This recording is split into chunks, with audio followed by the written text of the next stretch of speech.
Gure ustez ez, guk ez dugu ulertzen aisia ez bada ezitzalia. Gure ustez aisian aurrak ez egiten ditugu eta udalekuak izan zitazken udaleku batzuk, besterik gabe, ez?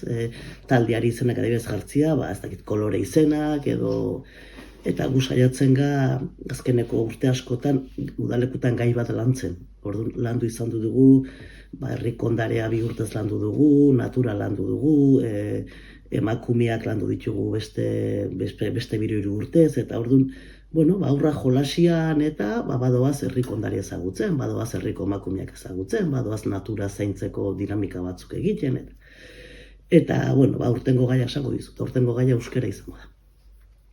Euskara izango da, orain artean aurrakin erabakitzen ditugu gaiak, ludotekako aurrakin, baina urten guk erabaki dugu gaia.